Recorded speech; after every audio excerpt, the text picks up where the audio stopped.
अस्सलामु अलैकुम वरहमतुल्लाहि वबरकातुहू। उम्मीद है सब अल्हम्दुलिल्लाह अच्छे होंगे। भाई आज की जो हमारी क्लास है उसके अंदर हम अपने सबक को छोड़कर दूसरी तरफ रुख करेंगे और वो हमारे सब्जेक्ट के लिए भी हमारे इम्तिहान के लिए भी एक अहम रोल अदा करेगा। वो क्या है? TMA। क्या है जी? TMA, tutor marked assignment. ये आप सब भी शायद जानते होंगे कि आपके पूरे इम्तिहान को दो हिस्सों में बांटा गया है। एक आपका एक्सटर्नल एग्जाम जो आप एक सेंटर में जाकर देंगे और दूसरा TMA। सर ये TMA क्या होता है? क्योंकि हमारा पीछे से ज़्यादा स्कूल का बैकग्राउंड नहीं है, तो स्कूलों में भी अमूमन ये होता है कि जो भी इम्तिहानात हमारे होते हैं उसके अंदर कुछ थ्योरी का एग्जाम होता है, कुछ प्रैक्टिकल होते हैं, कुछ असाइनमेंट होते हैं। ऐसे आप में से जब कॉलेज जाएगा कोई तो वहां भी देखेगा कि वहां पर भी उनको कुछ असाइनमेंट्स मिलेंगे जिनको उनको सॉल्व करना होता है और वो सबमिट करने होते हैं और उसके नंबर होते हैं बाकायदा। तो ऐसे ही आपके पास TMA है, बड़ा अहम रोल अदा करेगा आप सबके लिए। 20 नंबर का TMA, मजा आ जाएगा अगर इसमें आपको 20 मिल जाए और 19 या 18, अगर इसके आसपास आपके नंबर आ जाते हैं 18, 19, 20, तो आप इससे अंदाजा लगाकर देखिए कि आपके लिए इम्तिहान को क्लियर करना कितना आसान हो सकता है। 20 नंबर का TMA, ठीक है जी, और 80 नंबर का आपका एक्सटर्नल एग्जाम, कुल मिला के हो गए 100 नंबर। कितने वाला पास है? वैसे मैं छोटी बात करने का शौकीन नहीं हूं कि आपको छोटी छोटी बातों पर लेकर आऊं कि ये क्या गरीबों वाली बातें कर रहा है। आप सिर्फ पास, हमें कुछ बड़ा करना है। तो बड़ा करने के लिए पासिंग से तो ऊपर का सोचना पड़ेगा, लेकिन क्योंकि हमारे दरमियान में हर किस्म का बच्चा है, कुछ बहुत कुछ करना चाहते हैं, कुछ भी करना नहीं चाहते, कुछ को धक्का देना पड़ता है, कुछ पहले से भाग रहे होते हैं। तो हम तो सबको साथ लेके चलेंगे, सबका साथ और सबका विकास। ठीक है जी। तो 100 में से 33 मिनिमम क्राइटेरिया है। देखो ठंडे दिमाग से सोचो, कितने आराम से आप 10वीं तो मेरे हिसाब से आप सभी निकाल सकते हो, थोड़ा सा अगर कंसर्न हो जाओ थोड़ा सा, और 10वीं निकालते ही समझो आप लिटरेट। हाँ जी, अगर बाहर भी जाना है तो पासपोर्ट पे जो स्टैंप लगेगी पढ़े लिखो वाली लगेगी आपकी। ये मिनिमम क्राइटेरिया है, और नहीं कर पाओगे तो भाई फिर देख लो, अनपढ़ों में जाना पड़ेगा। बाहर भी अगर गए तो लेबर बन के काम करना पड़ेगा, कोई वैसी जॉब नहीं मिल पाएगी आपको। फिर 10वीं एक पढ़ाव है, उसके बाद 12वीं, 12वीं के बाद फिर कॉलेज अगर आप करना चाहो तो 33 नंबर कुल चाहिए। अगर मैं आपसे कहूं TMA अच्छे से कर लेना यार, बहुत अच्छे से कर लो, थोड़ी मेहनत कर लेना, इसके अंदर अच्छे से आंसर्स लिखना, तो 20 में से अगर मैं मान के चलूं, 20 मान ही नहीं रहा, चलो और बताओ, इतना अच्छा भी गुमान नहीं कर रहा, 18 का गुमान है। 18 नंबर तुम्हें यहां मिल गए, ठीक है जी। किसी को 16, किसी को 20, मान के चलो एवरेज 18 मिल गए। तो भाई 33 में से 18 माइनस कर दो, 33 में से 18 माइनस कर दो, कितने नंबर बचे मेरे भाई? मात्र 15 नंबर, मात्र 15 नंबर। 80 में से 15 लाना क्या ही बड़ी बात है। 80 का आधा 40, 40 का आधा 20। अब इससे नीचे कहां जाओगे? कि तुमने अगर पूरे में से आधा भी करा अच्छे से तो 40 नंबर बनते। 40 में से भी तुमने कहा हम तो आधा ही कर आए थे, लेकिन ऐसा कर आए आधे पे पूरे मिलेंगे, तब भी 20 बनेंगे। और 20 और 18 38 नंबर, 33 नंबर से आप ऊपर निकल गए। पास होने का क्राइटेरिया तो आपके लिए ऐसा है, अगर आप थोड़ा सा दिल पे ठान लो कि ये निकालनी है, तो मेरे हिसाब से पहले अटेम्प्ट में आप सभी की निकल जाएगी, पहले अटेम्प्ट में। उसके बाद का हर्डल अलग है कि हमें 12वीं करनी है, कहां करनी है, किस स्ट्रीम में जाना है, क्या करना है, वो आगे की बात। लेकिन ये चीज तो आप पहले अटेम्प्ट में ही निकाल सकते हो। थोड़ा सा दिल पे लेने वाली बात है कि कोई इतनी वो नहीं है, आराम से निकाल लेंगे इंशाल्लाह हम। तो यहां पर ये TMA बड़ा अहम रोल अदा कर रहा है। समझ रहे हैं आप? TMA क्या कर रहा है कि 33 नंबर में से अगर कोई बच्चा 20 में से नंबर लेकर आएगा तो वो 33 में से माइनस हो रहे हैं। ये रूल कब तक है? ये 10वीं तक है, 12वीं में रूल काम नहीं करेगा। समझ रहे हैं आप मेरी बात? 10वीं में रूल काम कर रहा है, 12वीं में नहीं कर रहा। ये क्या बात, ये बोर्ड की अपनी अपनी पॉलिसीज हैं। 12वीं में क्या होगा, 12वीं में ऐसा होगा मेरे भाई, 20 नंबर का टीएमए और 80 नंबर का एक्सटर्नल, तो वो आपसे कहेगा इसमें अलग पास हो, इसमें अलग पास हो, और नंबर दोनों के मिलाकर ही लगेंगे। यहां पर आपसे क्या कह रहा है, दोनों में मिलाकर कहीं से भी 33 ले आओ।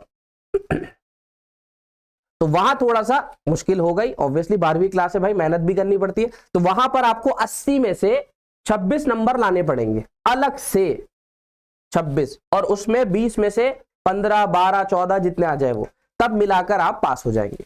तो यहां आप सभी अभी 10वीं के अंदर है, तो मेरे हिसाब से तो आप सब इसका पूरा पूरा फायदा उठा सकते हैं।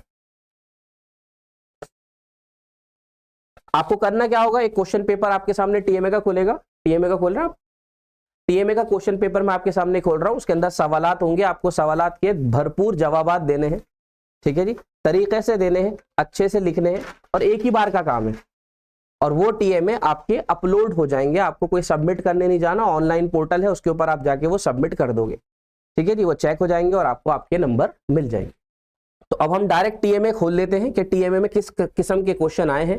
ये हमारा जो सब्जेक्ट है बिजनेस स्टडीज, इसके अंदर हम चलते हैं, पहले लाइन पढ़ लेते हैं, जो नोट है वो जरूरी है पढ़ना हम सबके लिए, सभी सवालों के जवाब देने जरूरी है, ठीक है जी, तो आपकी अपनी मर्जी नहीं चलेगी वरना नंबर कटेंगे फिर आपके।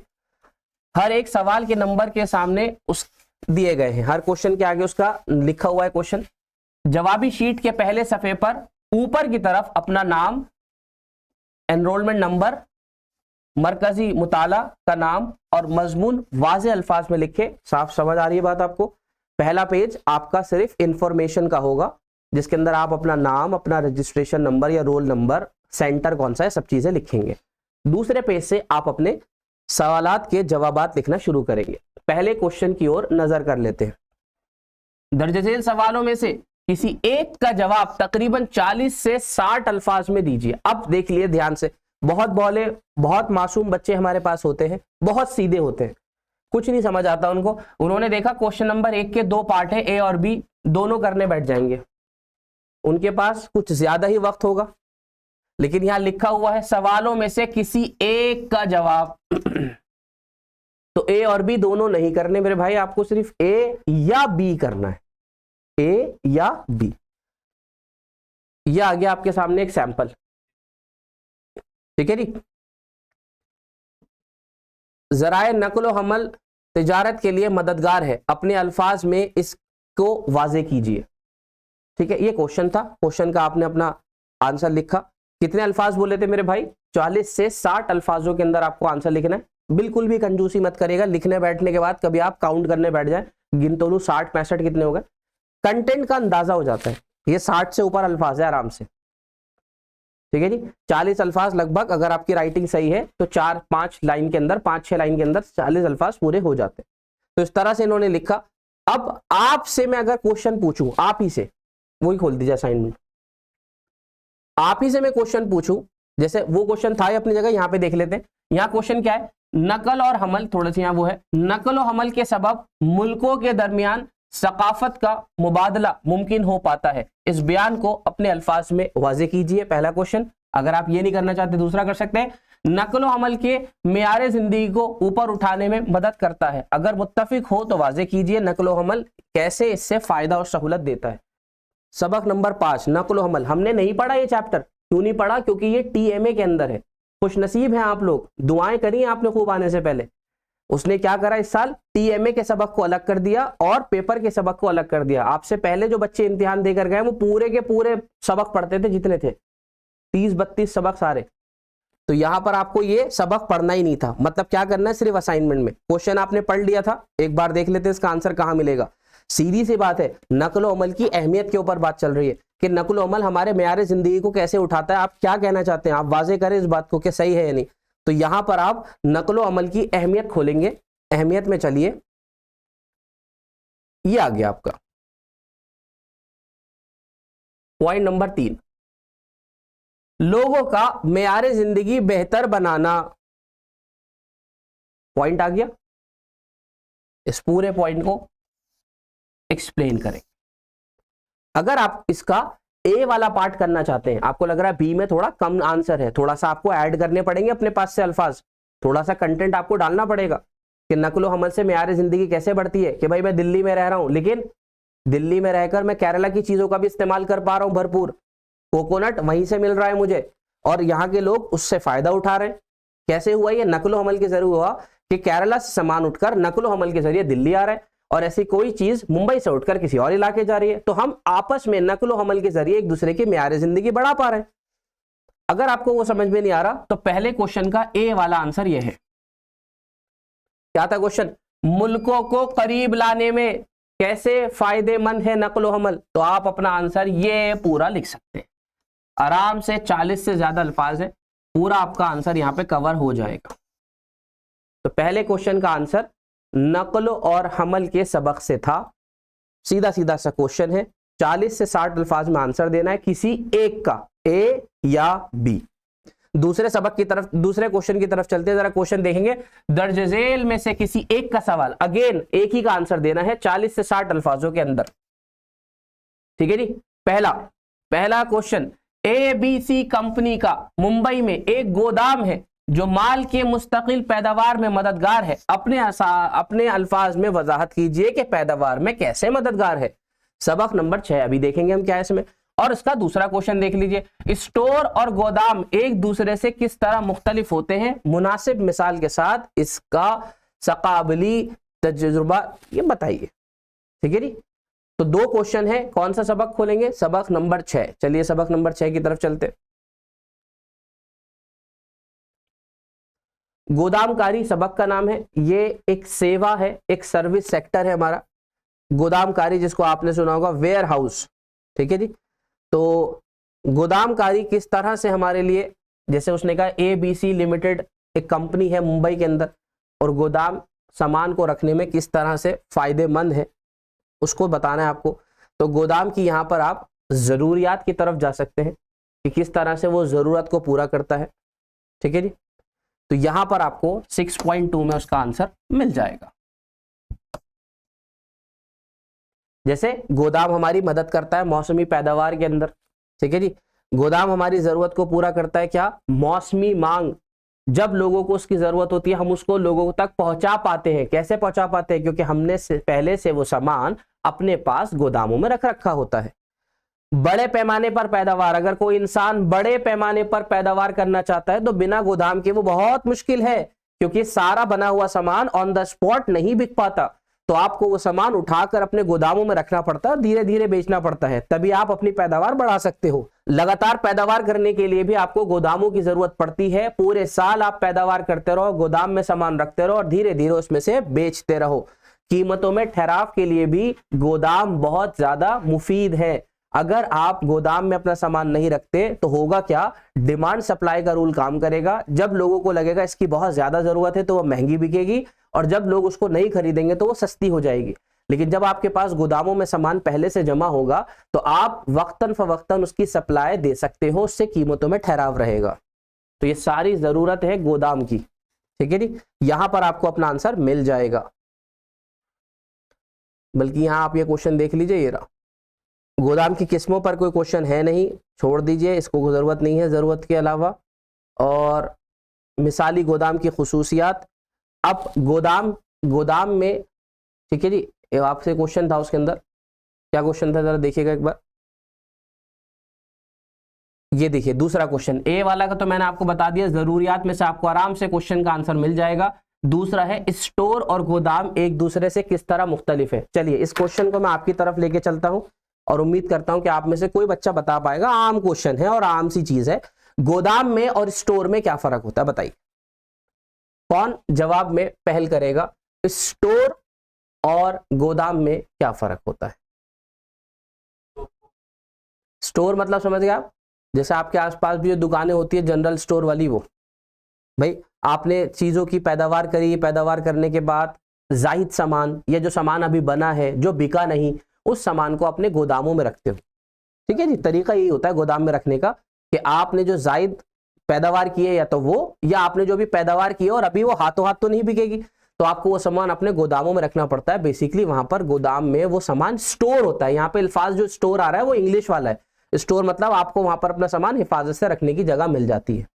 लेकिन यहाँ जो दूसरा वाला वर्ड स्टोर है वो स्टोर इंग्लिश वाला स्टोर नहीं है, वो एक उर्दू वाला स्टोर है जहां से सामान को बेचा जाता है। तो स्टोर के अंदर क्या हुआ, यहाँ पर सामान को बेचने का काम किया जाता है, गोदाम के अंदर सामान को रखने का और सेफ रखने का काम किया जाता है। तो सीधा सीधा से अगर मैं अल्फाज को बताऊं तो आप इसको आराम से इस तरह से लिख सकते हैं कि स्टोर जो होता है वो एक फ्रंट डेस्क होता है। फ्रंट डेस्क का मतलब समझ रहे हैं आप, जहां पर अपना सामान अपने ग्राहकों से मिलते हैं, जहां पर ग्राहक आकर आपसे कनेक्ट होता है, वो जगह स्टोर है। आपके लोग आपके गोदाम पर आके नहीं मिलते, इसीलिए लोग गोदाम रखते हैं पीछे और स्टोर खोलते हैं आगे।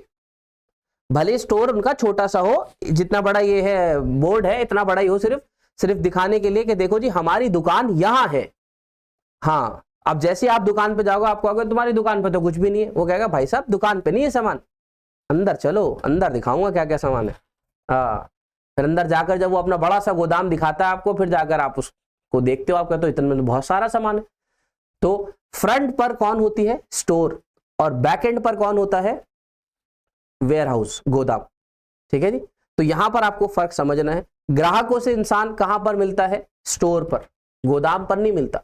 गोदाम एक ऐसी जगह है जहां पर हम अपनी की हुई पैदावार को स्टोर करते हैं, यानी रखते हैं उठाकर, और वहां से सामान की सप्लाई देना शुरू करते हैं। और पैदावार और पैमाने को बढ़ाने के लिए हमें गोदाम की बहुत ज्यादा जरूरत पड़ती है। फ्रंट डेस्क पर अगर आप आ जाओ स्टोर के ऊपर, तो स्टोर पर आप बोलोगे कि ये फ्रंट पर होता है। दूसरा, यहाँ पर ग्राहकों के साथ डील, तिजारत की जाती है, यानी ग्राहक जो आपसे इंटरेक्ट होते हैं वो स्टोर में होते हैं। तीसरा, स्टोर से जो बेचने का, स्टोर से जो काम है वो बेचने का है। वहां पर आपको माल स्टोर नहीं करना होता, वहां पे तो आपको माल दिखाना होता है और वहां से बेचना होता है। इस तरह से आप 3 से 4 फर्क उसके बीच में लिख सकते हैं। अगले क्वेश्चन पे चलते हैं। क्वेश्चन नंबर 3 की तरफ नजर करते हैं। क्या क्वेश्चन है, क्वेश्चन नंबर 3। फिर अगेन एक में किसी भी एक सवाल का जवाब आपको देना है माशाल्लाह। और डाकघर लोगों में बचत की आदत के हौसले अफजाई करता है। इस बयान पर रोशनी डाल दीजिए बड़ी बढ़िया से। और डाकघरों में और प्राइवेट कोरियर के जरिए फराहम करदा मुख्तलिफ खिदमात के बारे में लिखें और उनमें से आपको सबसे अच्छी सर्विस कौन सी लगती है और क्यों। तो आपके पास यहाँ पर 2 क्वेश्चन आ रहे हैं। पहला क्वेश्चन है, डाकघर लोगों में बचत की आदत का हौसले अफजाई करता है, इस पर रोशनी डालें और डाकघर की किन ही 2 स्कीमों का भी जिक्र करें। सबक नंबर 8 की तरफ खोलते हैं और आपको इसका जवाब बताते हैं। डाकघर की सेवाएं। तो सबक नंबर 8 आपकी स्क्रीन पर आ चुका है। डाक खाना और कोरियर की खिदमत। अगेन ये भी एक आपका खिदमत का सेक्टर है। डाकघर जैसे कि आप सब जानते भी हैं, जहां पर आप अपनी चिट्ठियां डालने जाते हैं। ठीक है जी। जब कबूतरों ने चिट्ठियां पहुंचाने का काम खत्म किया, तब डाक खानों का काम शुरू हुआ। ठीक है जी। तो कबूतरों से आगे बढ़े हम, तो डाक खानों पर आ गए। डाक खाने क्या है, एक सेक्टर है पूरा, जिसको हम सर्विस सेक्टर कहते हैं, पोस्ट ऑफिसेस कहते हैं। और यहाँ पर सिर्फ चिट्ठियां ही नहीं डाली जाती, जो कि हमें लगता था कि यहाँ पे जाने का मतलब होता है डाक में अपनी चिट्ठी डाल दो। ये उसका एक काम है। डाक खानों के अंदर बचत खाते भी खोले जाते हैं। डाक खानों के अंदर बचत खाते भी खोले जाते हैं। आप सही से सुन पा रहे होंगे मेरी बात को, कि डाक खानों के अंदर बचत खाते भी खोले जाते हैं, जैसे बैंक में खोले जाते हैं। बस बैंक के बनिस्बत इन डाक खानों के अंदर बचत खातों की जो लिमिट होती है वो थोड़ी कम होती है। आइए क्वेश्चन की तरफ चलते हैं। क्वेश्चन का आंसर कहां मिलेगा हमें। डाक खाना लोगों के बीच में बचत की आदत को में इजाफा करता है। तो डाक खाने की खिदमत में नहीं जाना आपको,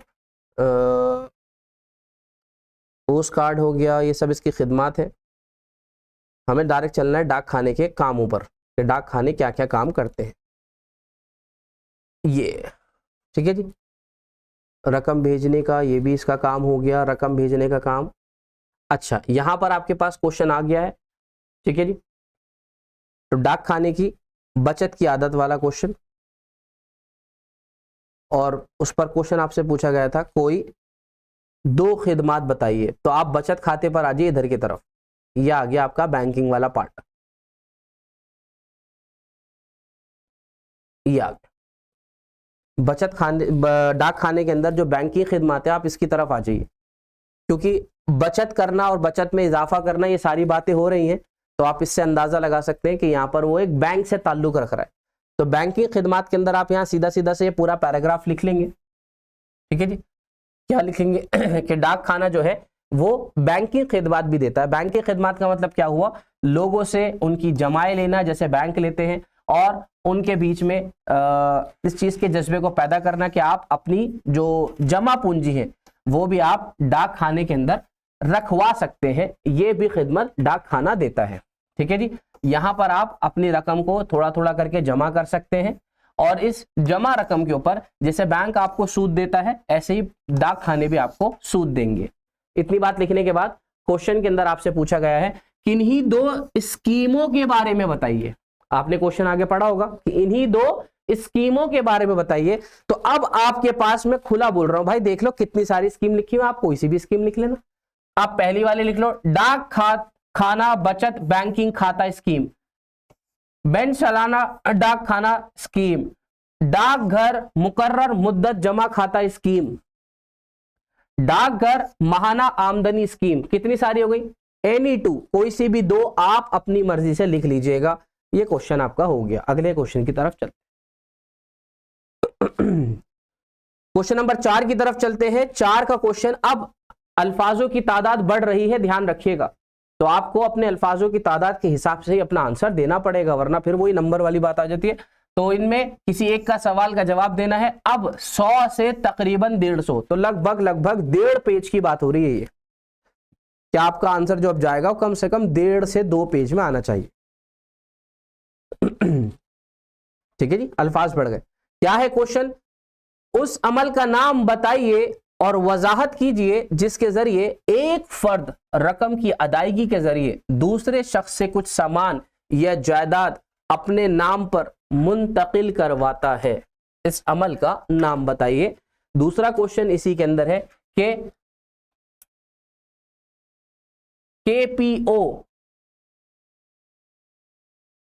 केपीओ को आउटसोर्स कैसे जाने वाले शोबे में बहुत ज्यादा इल्म की जरूरत होती है। क्या आप इस बयान से मुत्तफिक हैं? तबसरा कीजिए। तो सबक नंबर 12 पे चलते हैं, वो सबक नंबर 12 और नीचे वाले का सबक नंबर 11 देख लीजिए ध्यान से एक बार। क्वेश्चन, उस अमल का नाम बताना है जिसके जरिए, वजाहत कीजिए जिसके जरिए एक फर्द रकम की अदायगी के जरिए दूसरे शख्स से कुछ सामान या जायदाद अपने नाम पर मुंतकिल करवाता है। सबक नंबर 12, खरीद और फरोख्त, ये सबक का नाम है, ये भी आपके टीएमए का हिस्सा है। और यहां पर आपको इसका जवाब देना है कि एक शख्स रकम अदा कर कर उस चीज का जो है वो, तो खरीद फरोख्त के अंदर ये चीज आपको मिलेगी। खरीद फरोख्त का तसव्वुर ये छोड़ दीजिए, यहाँ नहीं है आंसर। खरीद, नकद और उधार की बुनियाद पर खरीद और फरोख्त करना, खरीदारी के तरीके, यहां पर आपको एक आंसर मिलेगा, खरीदारी के तरीके। तो यहां पर आपको वो तरीका बताना है जिसके जरिए से आप किसी को कोई रकम देते हो और उस रकम के बदले में उसकी जायदाद या उसका वो हिस्सा जो उस चीज है वो आपके कब्जे में आ जाती है। तो यहां पर आपके पास अलग अलग किस्म की खरीदारी के तरीके मौजूद है। ठीक है जी, जैसे मुआयना के जरिए, मुआयने के जरिए खरीदारी, ये एक तरीका मौजूद है आपके पास। ठीक है जी, चलिए ये यहां ये नोट कर लीजिए, यहां पर ये वाला 12.4 यहां मिलेगा इसका आंसर आपको।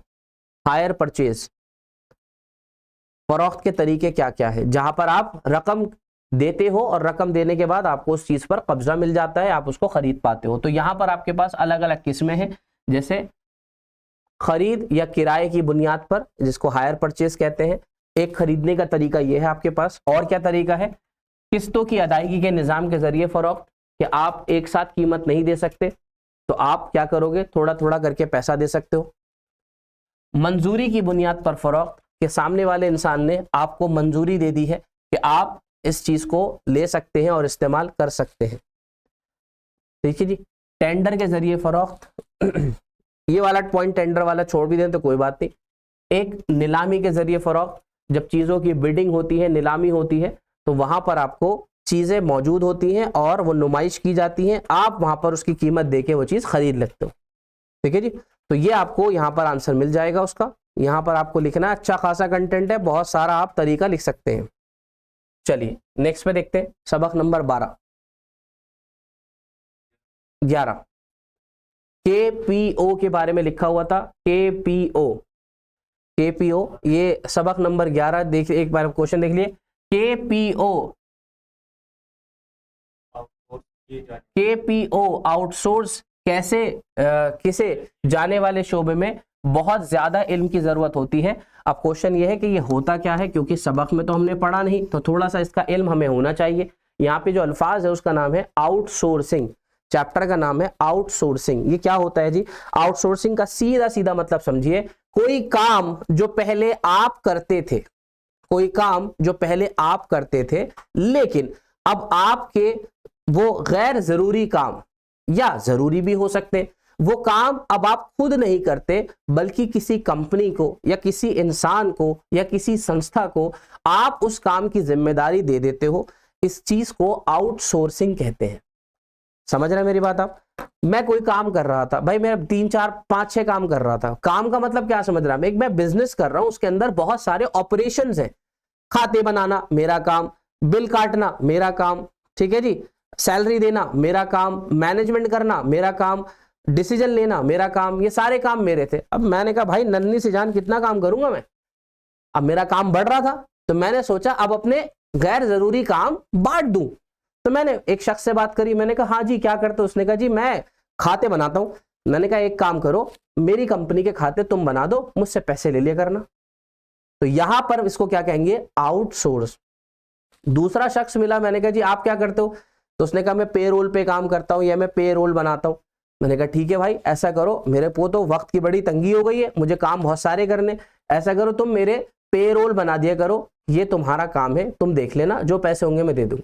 इस तरह से मेरे भाई बहुत सारी फॉरेन कंपनीज ऐसी होती हैं जो अपनी नॉन कोर एक्टिविटीज, कम जरूरी काम जो होते हैं, जो उनको लगता है कि हम ज्यादा अगर इन कामों को करेंगे तो हमें लगता है कि हम दूसरे कामों पर तवज्जुहात कम कर पाएंगे, बेहतर यह है कि ये काम किसी और को सौंप दिया जाए और जरूरी कामों पर तवज्जुहात दी जाए। ये सब करते हैं, आपके साथ नहीं, सबके साथ है, कंपनी के साथ भी है। जब कंपनी स्मॉल स्केल से स्टार्ट करती है, छोटे लेवल से, तो सारे काम खुद ही करती है। आप भी लेके देख लो यार, आप भी अगर एक दुकान शुरू करोगे या कुछ कारोबार शुरू करोगे, पहले सारे काम आप करोगे, पैकिंग खुद कर रहे हो, देकर खुद आ रहे हो, लेकर खुद आ रहे हो, पेमेंट खुद ला रहे हो। लेकिन जब आपका कारोबार धीरे धीरे बढ़ने लगेगा, तब आप क्या सोचोगे? भाई मैं अकेले सारे काम कर ही नहीं सकता। तो आप क्या करोगे? एक शख्स को अपने साथ रखोगे, उससे क्या कहोगे?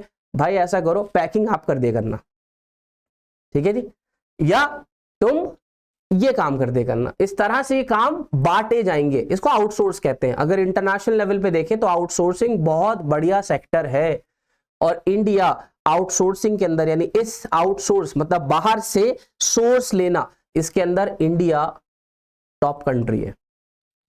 इंडिया से सबसे ज्यादा ये वाली सेवा ली जाती है, यानी भारत फॉरेन कंपनीज को और फॉरेन कंट्रीज को ये वाली सेवा सबसे ज्यादा देने वाला मुल्क है। आज हम इसी सेवा के जरिए, इसको सेवा क्यों बोल रहा हूं? क्योंकि इसमें कोई अशिया नहीं बनाई आपने, आप ये खिदमत के जरिए काम करते हो, खिदमत ही तो हो गई ना आपकी। तो आउटसोर्सिंग एक खिदमत सेक्टर है हमारा, और ये इंडिया में बहुत तेजी से ग्रो होने वाला सेक्टर है। आज इसी सेक्टर के जरिए बहुत लोगों को रोजगार मिला हुआ है। इसी के जरिए से फॉरेन कंपनीज हमें फॉरेन रिजर्व्स यानी बाहर से पैसा देती हैं, जो बाहर की करेंसी में हमें मिलता है। लेकिन हम लोग बाहर जाते नहीं हैं, रहते यही हैं, काम यही करते हैं, लेकिन काम उनका करते हैं। यह है टेक्नोलॉजी जी। आप यूएस भी नहीं गए, आप यूके भी नहीं गए, लेकिन आप बैठे हुए दिल्ली में ही हो, आप बैठे हुए बेंगलोर में ही हो, आप बैठे हुए गुड़गांव में ही हो, लेकिन यहीं बैठे बैठे आप उनके काम कर रहे हो। ये क्या तरीका हुआ? ये है टेक्नोलॉजी, ठीक है जी। तो इसको कहते हैं आउटसोर्सिंग। तो ये इंडिया में बहुत, इंडिया इसके लिए फेवरेट डेस्टिनेशन है, यानी हर कंट्री, हर कंपनी इंडिया को आउटसोर्स के लिए अप्रोच करती है, और हम भी आउटसोर्स करने में बहुत आला दर्जे पर हैं। उसकी वजूहात सिर्फ दो है, सिर्फ दो वजूहात। पहली वजूहात, लो वेजेस, कम वेतन पर काम करने वाले लोग मौजूद हैं। जब वो अपनी कंट्री के अंदर देखते हैं कि हमारी कंट्री के अंदर हम एक इंसान को रखेंगे तो इतने डॉलर्स हमें पे करने पड़ेंगे, तो वो कहते हैं ऐसा करो इंडियन से काम करा लो। अब क्या होगा? जो सैलरी वो अपने एक इंसान को दे रहे थे अपने देश के अंदर उस काम को करने के लिए, उतनी ही सैलरी के अंदर आप इंडिया में 5 से 10 लोग रख लोगे, उतने ही पैसों में। पर फर्क क्या है, वहां पर वो अपने रेजिडेंट को, अपने सिटीजन को डॉलर में पे करेगा क्योंकि डॉलर चल रहा है। यहां हम और आप जो सैलरी पाएंगे वो किस में पाएंगे, रुपीस के अंदर। लेकिन कंपनी डॉलर में देगी, वो डॉलर रुपये में बदलेगा, और आपको पता ही है $1 80-82 रुपए का चल रहा है। तो वहां से उनको वो सस्ता भी बहुत पड़ता है और हमारे लिए काम हो जाता है क्या, कि हमें रोजगार मिल जाता है और उनके लिए क्या फायदा होता है, सस्ते मंदे में उनका काम हो जाता है। दूसरी चीज स्किल्ड मैन पावर, मतलब इंडिया में ये जो काम है आउटसोर्सिंग का, ये वैसे नहीं कह रहा मैं, कोई इलिटरेट लोगों का काम नहीं है। इसके अंदर कंपनी आपसे पत्थर नहीं ढुलवाती, क्या पत्थर उठा के रखो, सीमेंट उठा के लाओ, आसान थोड़ी है, प्लेन पे लेके जाओगे क्या अपने साथ। वो अपने काम कराएगी। काम कराने के लिए सीधी सी चीज है, आपको नॉलेज यानी ज्ञान का होना कंपलसरी है। और इंडिया में कहना नहीं चाहिए, पढ़े लिखों की तादाद भी बहुत ज्यादा है और अनपढ़ों की तादाद भी बहुत ज्यादा है। ठीक है जी, दोनों ही अपने एरियाज में बहुत ज्यादा है। पढ़े लिखे लोग भी बहुत है, तो अब सारे पढ़े लिखे लोगों को देश के अंदर तो रोजगार नहीं मिल रहा, तो बाहर की कंपनीज उनको यहाँ पे रोजगार देने का काम कर रही हैं और उनको जो चीजें चाहिए वो इंडियंस के अंदर मिल जाती हैं। जैसे उनको क्वालिफाइड लोग चाहिए तो उनको क्वालिफाइड लोग यहाँ पर भरपूर मिलते हैं, उनमें से वो लोगों को सेलेक्ट कर लेते हैं। समझ पा रहे हैं मेरी बात। तो यहाँ पर ये होती है आउटसोर्सिंग। तो यहाँ पर आउटसोर्सिंग की 2 किस्में होती है मेरे भाई, एक का नाम है BPO और एक का नाम है KPO। BPO और एक का नाम क्या है, KPO। एक है बिजनेस प्रोसेस आउटसोर्सिंग और एक का नाम है नॉलेज प्रोसेस आउटसोर्सिंग। तो आपका जो क्वेश्चन है वो KPO पर है। सर दोनों में क्या फर्क है, बिजनेस प्रोसेस आउटसोर्सिंग जो होता है ये नॉन कोर एक्टिविटीज होती है, यानी बहुत जरूरी काम नहीं होते, इसके लिए हमें ज्यादा क्वालिफाइड लोगों की जरूरत नहीं होती, बेसिक क्वालिफिकेशन पर भी काम हो जाता है। किसमें, BPO में। जैसे कॉल सेंटर, जैसे आपके पास भी कॉल आती है कंपनी से कि सर उस कंपनी से बात कर रहा हूँ, कोई दुश्वारी, कोई परेशानी, कुछ हो गया, आप बताते हो उसको। ऐसे ही वहां पर भी उनको कॉल सेंटर की जरूरत है, जो सामान वो वहां बेच रहे हैं तो उनको कस्टमर से बात करने के लिए लोग चाहिए, तो वो यहां से हैंडल करते हैं। दूसरा है KPO। KPO के अंदर है नॉलेज प्रोसेस आउटसोर्सिंग। नॉलेज लगने का मतलब ये है कि इसके अंदर हमें हाईली क्वालिफाइड लोगों की जरूरत होती है, हमें इसके लिए प्रोफेशनल्स चाहिए, तो वो भी वो भारत से लेते हैं। जैसे उनको चार्टर्ड अकाउंटेंट चाहिए, जैसे उनको लॉयर चाहिए, ठीक है जी, जैसे उनको अकाउंटेंट्स चाहिए और एडवोकेट्स चाहिए, ठीक है जी, डॉक्टर्स चाहिए, ये सब चीजें उनको चाहिए, तो वो KPO के अंदर आती है। तो BPO और KPO पे काफी फर्क रहता है, ज्ञान के लिहाज से भी, स्पेशलाइजेशन के लिहाज से। तो क्वेश्चन आपका क्या था, KPO सोर्स कैसे जाने वाले शोबे में बहुत ज्यादा इल्म की जरूरत होती है। मैंने आपको बता दिया, इल्म की भरपूर जरूरत होती है, इसके लिए आप डायरेक्ट KPO की तरफ चलिए। ये BPO है, BPO को छोड़ते हुए आगे की तरफ चलिए, BPO के बाद BPO के फायदे, और ये आ गया आपका KPO। सबक का पेज सफा नंबर नोट कर लीजिए। नॉलेज प्रोसेस आउटसोर्सिंग, ये पूरा आपको माशाल्लाह अच्छे से लिखना है, ये पूरा पैराग्राफ, ठीक है जी, कि इसके अंदर माहिरीन की हमें जरूरत होती है, माहिर लोग KPO के अंदर चाहिए होते हैं, ठीक है जी, ठीक है जी। तो यहां पर आपको इस सबक का पेज नंबर आपने नोट कर लिया, देख लीजिए। क्वेश्चन नंबर 5 पे चलते हैं। सवालों में से 100 या 150 अल्फाज के आसपास आपको आंसर देना है। क्वेश्चन में पढ़ देता हूं। वरुण एक बिचौलिया जो थोक फरोख्त करने वाले या पैदाकारों से सामान खरीदता है और उन्हें सार्फिन को फरोख्त करता है। वरुण के जरिए बिचौलिए के तौर पर किए जाने वाले किन्हीं कामों की फहरिस्त बनाइए। वरुण कौन है, एक बिचौली है जो थोक फरोख्त करने वालों या पैदाकार करने वालों से सामान लेते हैं और आगे बेचते हैं। सबक नंबर 14 देख लेते हैं हम, बिचौलियों के काम क्या है। खर्दा तिजारत ये आ गया है। दूसरा क्वेश्चन देख लेते हैं, ये 14वें सबक में तो नहीं मिलेगा, इसके ऊपर का सबक है ही नहीं। आप किसी प्रोडक्ट के लिए टेलीफोन पर ऑर्डर देते हैं कि खरीदारी का ये तरीका आपके वक्त और आपके जरिए की गई कोशिश को बचाता है। खुद के अल्फाज में अपने दोस्त को बताएं कि आप किस किस्म की खरीदारी कर रहे थे और उसके क्या फवाइद हैं। अब ये बिल्कुल एक जनरल क्वेश्चन ही है, जनरल क्वेश्चन ही है। आप किसी प्रोडक्ट के लिए टेलीफोन पर ऑर्डर देते हैं, जैसे कि होता है आप कोई सामान खरीद रहे हो, टेलीफोन पर आपने ऑर्डर दिया कि मुझे फ्रिज खरीदनी है, मुझे एसी खरीदना है, मुझे कुछ और खरीदना है, तो ये खरीदारी का एक तरीका है। आप इसमें क्या देख रहे हैं कि आपका वक्त बच रहा है, इसके अंदर टाइम बच रहा है, आने जाने का जो बहुत सारा चीजें बच रही है, रिसोर्सेज बच रहे हैं, ये बचा। खुद के अल्फाज में, क्योंकि ये क्वेश्चन आपको बुक में नहीं मिलेगा, आपको अपने खुद ही अल्फाज में लिखना है। खुद के अल्फाज में अपने दोस्त को बताएं कि आप किस किस्म की खरीदारी कर रहे थे और उसका क्या फायदा हुआ। तो आप अपने ऊपर ही इसको क्वेश्चन को लेके चलिए, अपने हिसाब से सोच लीजिए, आप बन जाइए इरफान, रिजवान, जो भी आपको बनना है, और आप वो बनकर पूरी बाकायदा उसमें एक पूरी टॉक लिखिए कि मैं हूँ और मुझे एक फ्रिज या मुझे एक एसी या मुझे एक माइक्रोवेव खरीदना था, मुझे एक मोबाइल खरीदना था, या मुझे कोई ऐसी चीज़ खरीदनी थी, उसके लिए मैंने फला फला स्टोर, जैसे मैं 2-3 स्टोर के नाम बताया था, क्रोमा है, विजय सेल्स है, ये सारे बड़े बड़े स्टोर हैं, मैंने वहाँ पर उनको फ़ोन लगाया और फ़ोन लगाकर मैंने उनसे पूछा कि मुझे अपने घर के लिए फ्रिज या वॉशिंग मशीन खरीदनी है। तो उन्होंने इस पर मुझे पूरी जानकारी दी फ्रिज और उससे मुतालिक, और मेरे व्हाट्सएप पर उसकी सारी डिटेल भेजी। मैंने उनको चेक किया, चेक करने के बाद मैंने उनसे दरख्वास्त करी कि मुझे इस किस्म की फ्रिज खरीदनी है, तो उन्होंने इस किस्म की फ्रिज मुझे भेजी। उसके फ़वाइद आप उसको बता सकते हैं कि यहाँ पर मुझे वक्त मेरा बहुत ज़्यादा बच गया, मेरा आने जाने का किराया बच गया, ठीक है जी, और बहुत दुरुस्त तरीके से उन्होंने मुझे वो चीज़ भेजी, और जो चीज़ मैंने मंगाई थी वही चीज़ मेरे पास आई। तो ये क्या होता है, ये फ़ोन पर ऑर्डर देने का ज़रिया है। तो यहाँ पर आपको जो आंसर देना है वो ज़रूरी नहीं है कि आपको वो बुक की लैंग्वेज में मिलेगा, यहाँ पर आपको अपने अल्फाजों में ही आंसर देना है, तो आप अपने अल्फाज के अंदर उस आंसर को लिख सकते हैं। छठा क्वेश्चन ये है, दर्जझेल मौज़ूआत में से किसी एक पर प्रोजेक्ट तैयार कीजिए। ठीक है जी, प्रोजेक्ट बनाना है आपको। क्या है, मिस्टर अमन एक मैन्युफैक्चरर है और मोहतरमा गीता के सारिफ है। मिस्टर अमन और मोहतरमा गीता दोनों के लिए सेल्स प्रमोशन की कोई एक अहमियत बयान कीजिए। 16वें सबक पर चलते हैं। 16वां सबक, सेल्स प्रमोशन की कोई एक अहमियत। बिक्री फरोख्त का ये टॉपिक है जिसको आप सेल्स प्रमोशन कह रहे हैं। जो अल्फाज आपने अभी पढ़ा है यहाँ पर, इसको उर्दू में बिक्री फरोख्त कहते हैं, सेल्स प्रमोशन, यानी बिक्री को बढ़ाने के आपके पास क्या क्या तरीके मौजूद हैं, वो आपसे कह रहा है सेल्स प्रमोशन के कुछ तरीके या फ़ायदे बताइए। तो यहाँ पर आप नीचे चलेंगे तो यहाँ पर आ गया इसकी अहमियत, नोट कर लीजिए ये वाला पॉइंट। 16.2 पर आपको इसका पूरा आंसर मिल जाएगा, अच्छे से इसका आंसर लिख लीजिए। ठीक है जी, नीचे तक है ये सारा, हाँ यहाँ तक आएगा ये आंसर। ठीक है जी, अगले क्वेश्चन पे चलते।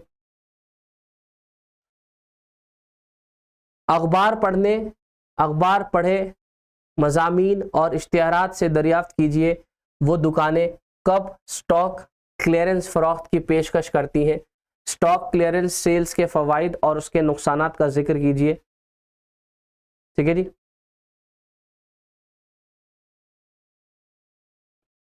सेल्स प्रमोशन, ये जो आप यहाँ पर अल्फाज देख रहे हैं, स्टॉक क्लियरेंस, स्टॉक क्लियरेंस का मतलब मैं आपको बता देता हूँ कि आपके पास जैसे मान के चलिए सर्दी का मौका है, अब आने वाली है सर्दी, तो गर्मी का सीज़न जा रहा है, आपके पास काफ़ी सारा गर्मी का सामान अभी बचा हुआ है और सर्दी आने के करीब है, तो कई बार दुकानदार ऐसा करते हैं, एक स्टॉक क्लियरेंस सेल निकालते हैं। और उसका मकसद ही क्या होता है कि ये सीज़न अब जाने वाला है। देखो ध्यान से समझो, गर्मी का स्टॉक रखने के लिए फिर आपको जगह चाहिए, जगह का किराया देना पड़ेगा, उसकी हिफाजत करनी पड़ेगी, ख़राब ना हो जाए। इंसान सोचता है ऐसा करता हूँ 10 पैसे कम में दे देता हूँ, तो उसके लिए क्या लगाएगा वो, स्टॉक क्लियरेंस सेल्स। तो सर्दी से कबल थोड़े वक्त पहले ही आप गर्मी के कपड़ों की सेल निकालेंगे, लोग भी कह रहे होंगे क्या बेवकूफ़ है, बताओ सर्दी के मौके में गर्मी के कपड़े बेच रहा है। ये तरीका है, ये तरीका है। इसलिए इंसान क्या करता है, बहुत सारे लोग चालू होते हैं, खूब चालू दिमाग होता है उनके पास, उनसे कह रहे हैं एसी खरीद लो, कह रहा अब क्या खरीदे, 2 महीने की तो गर्मी रह गई, तो कब खरीदोगे, सर्दी में खरीदेंगे। सर्दी का मतलब क्या हुआ, सर्दी से कबल पहले खरीदेंगे, क्योंकि जिन लोगों के पास स्टॉक रखा होगा वो कहेंगे यार अब ये फिर अगले साल तक के लिए रखना पड़ेगा, क्लियरेंस सेल निकालो, सस्ता, हाँ जी कितने का, 5,000 कम का, 7,000 कम का, 10,000 कम का, ले लो जी, ले जाओ ले जाओ ले जाओ। वो अपने स्टॉक को क्लियर करना शुरू करते हैं। उसकी वजह साफ है, अगर वो अपना स्टॉक क्लियर नहीं करेंगे तो उन पर उसकी लागत बढ़ेगी, उसकी हिफाजत करनी पड़ेगी, उसका पूरा ख्याल रखना पड़ेगा चीज़ का, और अगले साल जाकर वो बिकेगी, यानी तब तक वो पैसा उनका फंस गया। इसी के बनिस्बत वो उसकी कम कीमत लगाकर उसको हाथों हाथ बेचने का काम करते हैं, स्टॉक क्लियरेंस सेल कहते हैं। तो इसके लिए आप सबक नंबर 16 एक बार देख लीजिएगा, ठीक है जी।